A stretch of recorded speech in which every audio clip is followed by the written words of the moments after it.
selamat sore. Mimi dan Molly, hello, sore-sore Mimi Molly. Mimi Molly, selamat sore. Episode 43. Di luar sana, para pengusaha dan hacker dari seluruh penjuru dunia masih heboh dengan virus tersebut. Sedangkan orang yang membuat virus itu sedang bersantai di kamarnya. Terlihat juga salah satu ruangan di perusahaan Titan Corp masih kalang kabut karena belum bisa menghalau virus tersebut. Bagaimana ini? Ini bukan virus biasa. Virus ini terlalu canggih, ujar seorang hacker yang disewa oleh Tuan Nando. Siapa yang melakukannya? Kita harus menemukannya. Kita sudah dibayar mahal, ujar hacker yang satunya. Kedua pria hacker itu merasa panik, keringat dingin sudah membasahi punggung serta pelipis mereka. Setiap kali mereka mencoba, pasti tidak akan bisa. Setiap upaya mereka gagal. Virus itu dirancang untuk berkembang sendiri dan beradaptasi, sebuah karya yang belum pernah mereka lihat sebelumnya. Di Mansion Prameswari, Tuan Anggara memutuskan untuk berbicara dengan Farah. Dia mengetuk pintu kamar cucunya dan masuk. Pria paruh baya itu melihat sang cucu yang terlihat tenang, wajah khawatir nampak terlihat di raut wajah tua Tuan Anggara.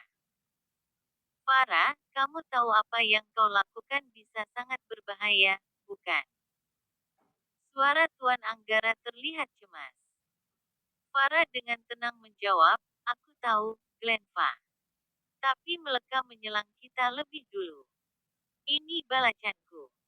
Balasanmu bisa membuat mereka memburu kita lebih keras lagi sayang. Kalau Glenva tidak masalah, tapi Farah atau ibumu, Tuan Anggara tidak bisa melanjutkan ucapannya. Biarkan mereka datang. Aku siap, sahut Farah tenang. Tuan Anggara menghela napas panjang. Dia tahu bahwa keberanian Farah adalah sesuatu yang luar biasa, tetapi dia juga tidak ingin kehilangan cucunya.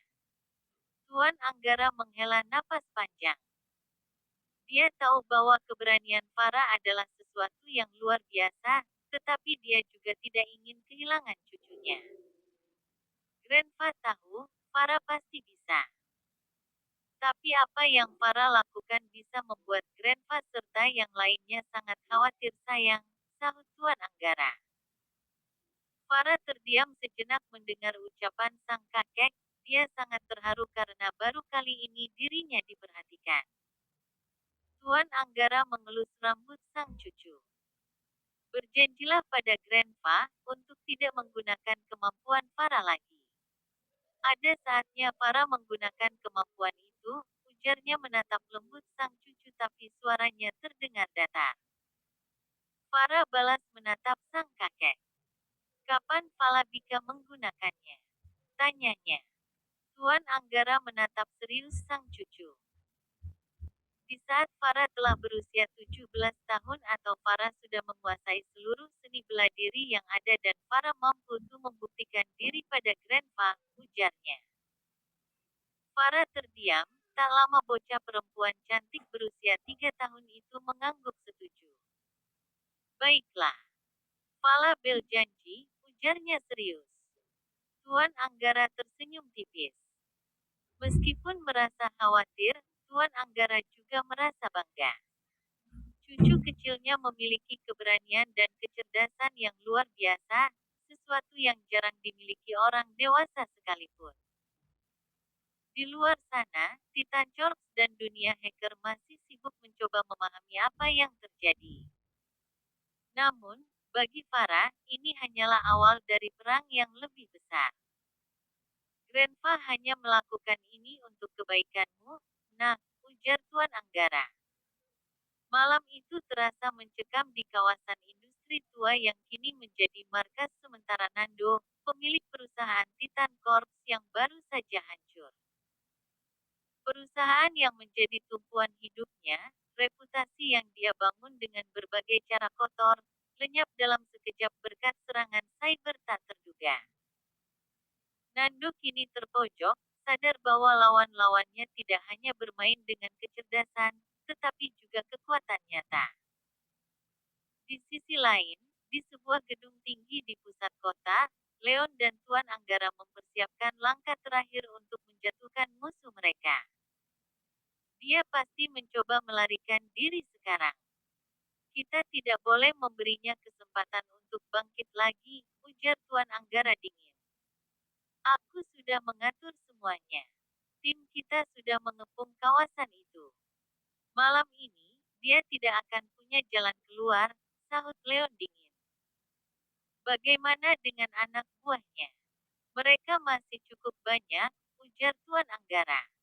Leon tersenyum dingin. Mereka bukan masalah. Fokus kita hanya Nando, ujarnya dingin. Di tempat persembunyiannya, Nando dengan gugup mengemasi dokumen dan uang tunai. Pria itu mencoba melarikan diri dari negara ini. Sial. Siapa yang menyerang perusahaanku? Siapa yang memiliki kemampuan yang lebih hebat dari hacker milikku? Tanya Nando dengan suara geram. Tiba-tiba anak buahnya masuk. Tuan, kita harus segera pergi. Ada laporan bahwa Leon dan Anggara terlihat bergerak menuju kemari membawa pasukan, lapornya dengan suara panik. Sialan. Aku tahu, jangan mengajari aku. Cepat siapkan mobil. Titah Nando dengan suara geram. Baik, Tuan. Nando dan beberapa anak buahnya mencoba melarikan diri melalui jalan belakang kawasan industri. Namun, sebelum mereka bisa pergi jauh, lampu-lampu di sekitar tempat itu menyala terang, menyorot mobil mereka seperti panggung kematian. Leon dan Tuan Anggara muncul dari dua arah yang berbeda, diiringi oleh pasukan bersenjata lengkap dengan wajah dingin mereka. Mau pergi kemana, Nando? Tanya Tuan Anggara dengan suara dingin. Nando terkejut, matanya melotot tapi pria paruh baya itu mencoba tenang. Leon Anggara, kalian pikir ini akan berakhir di sini? Tentu tidak, ucapnya tersenyum sinis. Ini sudah berakhir untukmu, Nando. Kau sudah terlalu jauh dengan menyerang keluargaku, ujar Tuan Anggara dingin. Nando tidak menyerah begitu saja. Dia memberi isyarat kepada anak buahnya, dan pertempuran pun dimulai. Tembakan menggema di malam yang dingin. Dor, dor, dor. Hati-hati, jangan biarkan bajingan itu lolos. Seru Tuan Anggara dengan wajah bengisnya. Papa mertua tenang saja. Aku sudah mempersiapkan semuanya. Bajingan itu tidak akan pernah bisa kemana-mana, jawab Leon dingin. Leon bergerak cepat di medan perang, menunjukkan keahliannya dalam menggunakan senjata. Dor. Tembakannya selalu tepat sasaran, melumpuhkan lawan satu persatu. Di sisi lain, Tuan Anggara tetap tenang, memberikan perintah kepada anak buahnya untuk mengepung lokasi. Tuan Leon, Nando mencoba menuju pintu keluar selatan. Lapor tangan kanan Leon. Kejar dia. Aku akan menangani sisanya di sini. Titah Leon dingin. Nando mencoba melarikan diri melalui pintu selatan, tetapi dia terhenti ketika melihat beberapa kendaraan besar memblokir jalan. Sialan. Apa-apaan ini? Kalian pikir aku akan menyerah begitu saja? Geram Nando. Tuan Anggara muncul dari balik bayangan. Serahkan dirimu, Nando. Ini jalan satu-satunya, ujarnya. Namun, Nando sepertinya tidak menyerah. Dia menarik senjatanya. Tetapi senjatanya hanya mengenai dinding. Buk. Leon muncul dari sisi lain dan menendang pistol itu dari tangan Nando. Sudah kubilang, kau tidak punya jalan keluar, ujar Leon dingin. Nando menggertakkan giginya. Kalian tidak akan menang. Aku masih punya orang-orangku. ucap pria paruh baya itu. Orang-orangmu sudah tidak ada di luar sana. Perusahaan yang kau banggakan sudah hancur dan tersisa dirimu yang bajingan ini, ujar Tuan Anggara. Tangan Nando semakin mengepal kuat. Ternyata kalian adalah dalang dari hancurnya perusahaanku. Teriaknya marah. Kau yang memulainya, jadi jangan salahkan kami, balas Leon dingin. Anak buah Nando yang tersisa mencoba melindungi tuan mereka, Nando berada di tengah-tengah mereka. Serang mereka. Titah Nando yang sepertinya tidak kapok. Buk, buk.